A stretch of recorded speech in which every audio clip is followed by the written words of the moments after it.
ଷୋହଳ ସୋମବାର ବ୍ରତ ଏ ବ୍ରତର ଭିଡ଼ିଓଟେ ମୁଁ କରିଥିଲି। ଅନେକ ଗୁଡ଼ିଏ ଭିଡ଼ିଓ ଅଛି ମୋର। ଏବେ ଗୋଟେ ଭିଡ଼ିଓ କରିଥିଲି ଯେଉଁଥିରେ କି ବହୁତ ଗୁଡ଼ିଏ କମେଣ୍ଟ ଥିଲା, ପାଖାପାଖି ଏକା ଭଳି କମେଣ୍ଟ ଗୁଡ଼ିକ ଥିଲା, ମାନେ ପ୍ରଶ୍ନ ଥିଲା। କ'ଣ ସେ ପ୍ରଶ୍ନ ଗୁଡ଼ିକ ନା ବିଶେଷତଃ ଭାବରେ ବେଶୀ ପଚାରିଥିଲେ ଯେ ଆମେ ଜାଣିପାରୁନୁ ଶୁକ୍ଳପକ୍ଷ କେଉଁଟା, ନହେଲେ ଆମେ କେମିତି ଜାଣିବୁ ଶୁକ୍ଳପକ୍ଷ କେଉଁଟା। ଇଏ ହେଲା ଗୋଟେ ପ୍ରଶ୍ନ। ଦ୍ୱିତୀୟ ପ୍ରଶ୍ନ ହେଲା ମୁଁ କରିଛି, ଆଗରୁ ଥରେ କରିଛି, ଆଉ ଥରେ କରିପାରିବି କି? ପ୍ରତିବର୍ଷ ଅଲଗା ଅଲଗା ମନୋକାମନା ନେଇକି ଆମେ ଏ ବ୍ରତକୁ କରିପାରିବା କି? 4 ମାସ ସାରା ଏ ବ୍ରତ ଯଦି କରୁଛନ୍ତି, 4 ମାସ ସାରା କ'ଣ ଆମେ ପିଆଜ ରସୁଣ ଛାଡ଼ିବୁ? ଏବଂ 4 ମାସ ସାରା କ'ଣ ଆମେ ଆମିଷ ଛାଡ଼ିବୁ ନା ଖାଲି ସୋମବାରରେ ଛାଡ଼ିବୁ? ଏଇ କେତୋଟି ପ୍ରଶ୍ନ ପାଖାପାଖି ଅଧିକା ଥିଲା। ତେଣୁ ଏହାର ଉତ୍ତର ମୁଁ ଭାବିଲି ଆପଣମାନଙ୍କୁ ଦେଇଦେବି। ତେବେ ପ୍ରଥମ ପ୍ରଶ୍ନଟି ଆପଣଙ୍କର ଥିଲା ଯେ ଆମେ ଜାଣିପାରୁନୁ ଶୁକ୍ଳପକ୍ଷ କେମିତି। କାହିଁକିନା ଏଇ ଯେଉଁ 16 ସୋମବାର ବ୍ରତକୁ ଆମେ ଶୁକ୍ଳପକ୍ଷର ଯେକୌଣସି ମାସର ସୋମବାରରୁ ଆରମ୍ଭ କରିପାରିବା। ବେଶୀ ବ୍ୟସ୍ତ ହୋଇ ଉଠୁଛନ୍ତି ଏଇ ଯେଉଁ ଶ୍ରାବଣ ମାସ ଆସୁଛି, ତେଣୁ କେମିତି ଜାଣିବ ଶୁକ୍ଳପକ୍ଷର ସୋମବାର ବୋଲି? ଶୁକ୍ଳପକ୍ଷ ସୋମବାରରୁ ଆରମ୍ଭ କରିବେ, ତେଣୁ କେମିତି ଜାଣିବେ ଶୁକ୍ଳପକ୍ଷ ସୋମବାର? ଦେଖନ୍ତୁ, ଆପଣଙ୍କ ସ୍କ୍ରିନ୍ରେ ଦେଖନ୍ତୁ ଚାଲୁଛି, ଯେମିତି ଚାଲୁଛି ଦେଖନ୍ତୁ। ଆପଣ ମୋବାଇଲରେ କ୍ୟାଲେଣ୍ଡର ରେକର୍ଡ଼ କରିଦିଅନ୍ତୁ, ଡାଉନଲୋଡ଼ କରିଦିଅନ୍ତୁ। ସେ ଯେଉଁ ଡାଉନଲୋଡ଼ କରିଥିବେ ମୋବାଇଲରେ, ସେଇଥିରେ ମଧ୍ୟ ତା ଡେଟ୍ ଉପରେ ଆପଣ ଯଦି କ୍ଲିକ୍ କରନ୍ତି ତାହେଲେ ବାହାରି ପଡ଼ିବ। ଦେଖନ୍ତୁ, ଏଇଟା ଲେଖା ହେଇଛି ଶୁକ୍ଳପକ୍ଷ। ନହେଲେ ଆପଣଙ୍କର କ୍ୟାଲେଣ୍ଡରରେ ମଧ୍ୟ ଡେଟ୍ରେ ଲେଖା ହେଇଥାଏ ଶୁକ୍ଳପକ୍ଷ, ନହେଲେ କୃଷ୍ଣପକ୍ଷ ଲେଖା ହେଇଥିବ। ଶୁକ୍ଳ ଯଦି ଲେଖା ହେଇଥିବ ଶୁକ୍ଳ, କୃଷ୍ଣ ଯଦି ଲେଖା ହେଇଥିବ କୃଷ୍ଣ।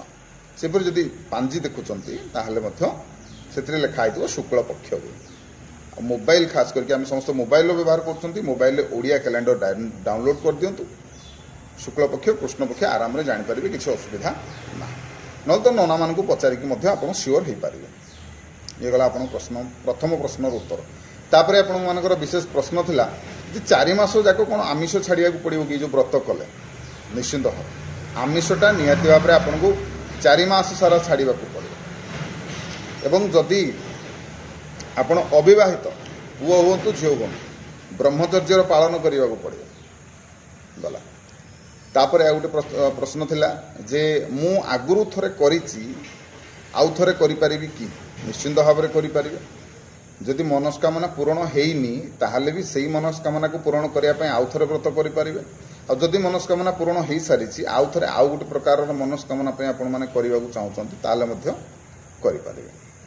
ସେପରି ଆଉ କିଛିଟା ପ୍ରଶ୍ନ ଥିଲା କ'ଣ ନା ଆମେ ପିଆଜ ରସୁଣକୁ ନେଇକି ପ୍ରାୟତଃ ବେଶୀ ପଚାରନ୍ତି ଯେ ଆମେ 4 ମାସ ଯାକ କ'ଣ ପିଆଜ ରସୁଣ ଛାଡ଼ିକି ରହିବୁ କି?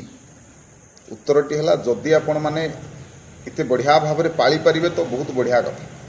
କିନ୍ତୁ ବର୍ତ୍ତମାନର ସମୟରେ ଏହାକୁ ପାଳିପାରିବା 4 ମାସ ସାରା ସମ୍ଭବପର ନୁହଁ। 16 ସୋମବାର ବ୍ରତ, ସୋମବାର। ତେଣୁ ସୋମବାର ଗୁଡ଼ିକ ଆମେ ନିହାତି ଭାବରେ ଛାଡ଼ିବା। ଆମିଷ, ପିଆଜ ରସୁଣ, ଆମିଷ ଜାତୀୟ କୌଣସି ପ୍ରକାରର ଜିନିଷ ଆମେ ଖାଇବା ନାହିଁ।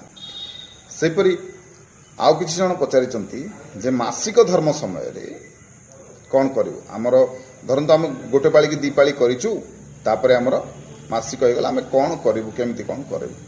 ଦେଖନ୍ତୁ, ଯେତିକି ପର୍ଯ୍ୟନ୍ତ କରିଛନ୍ତି ତାପରଠୁ ତ ଆପଣ ମନ୍ଦିର ଯିବେନି, ଘରେ ଖାଲି ପାଳନ କରିବେ, ମହାଦେବକୁ ଡାକିବେ।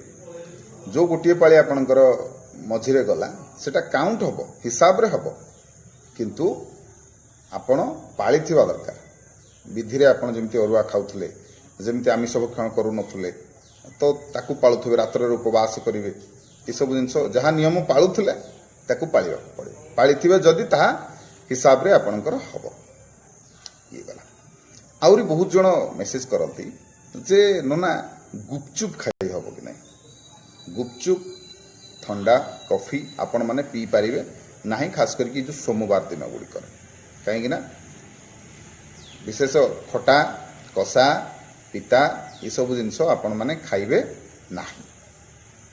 ତାପରେ ଆଉ କିଛି ପ୍ରଶ୍ନ ଥାଏ ଯେ ପ୍ରାୟତଃ ପିଲା ଯେଉଁମାନେ ହଷ୍ଟେଲରେ ରହିକି ପାଠ ପଢ଼ୁଛନ୍ତି ସେମାନେ ପଚାରନ୍ତି ଯେ ଆମକୁ ତ ସେଇ ଭଳିଆ ଖାଦ୍ୟ ମିଳୁନି, ମାନେ ସୋମବାରରେ ବି ହେଉ ଆମେ ଯାହା ହଷ୍ଟେଲରେ ରନ୍ଧା ହେଉଛି ଆମ ପାଇଁ ତ ସେପାରେଟଲି ଅରୁଆ ଭାତ ଡାଲମା କରାଯିବନି, ତ ଆମେ କ'ଣ କରିବୁ? ଦେଖନ୍ତୁ, ମୁଁ ପ୍ରଥମେ କହିବି ଯଦି ଆପଣ ବ୍ରତକୁ ସଠିକ୍ ବିଧିରେ ପାଳିପାରିବେନି ତାହେଲେ ବ୍ରତ କରନ୍ତୁ ନାହିଁ। କାହିଁକିନା ବ୍ରତ କଲେ ତାକୁ ବିଧିରେ ପାଳିବାକୁ ପଡ଼ିବ। ସଠିକ୍ ନହେଲେ ତ କିଛି ତ ବିଧିରେ ପାଳିବେ ନା ନାହିଁ। आउ जदि किसी विधि ही पाळिबेनी आपण ताले लाभ कौन करी तो से कौन करेंगे जदि एभली समस्या हुए ताले आपन को उपवास करिया पड़ो राति तो एमती उपवास करेंगे तो करेंगे आपण फ्रूट खाते फ्रूट उपरे आपन को निर्भर होगा पड़ो नले आपण माने सागु खाई पार तेणु एमती भाव में आपन को पालिया पड़ो तो ये थिला 16 सोमवार को लेकिन आपण मानक भितर थिबा अनेक गुडी प्रश्न और उत्तर तो तथापि जदि आपण मानक भितर आउर किछि भी प्रश्न थाए जानिया को चाहूचंती ताले निश्चित भाव में आपण माने पचारि पारिबे मु तार उत्तर देबी रहिली आशा करूँ भिडियोटी आपण मानक भल लगी जदि भिडियो भल लगु थाए ताले भिडियो को लाइक करिवे शेयर करिवे चैनल को सपोर्ट करिया पई सब्सक्राइब करिवे फॉलो करिवे रहिली जय जगन्नाथ जय शिव शंकर।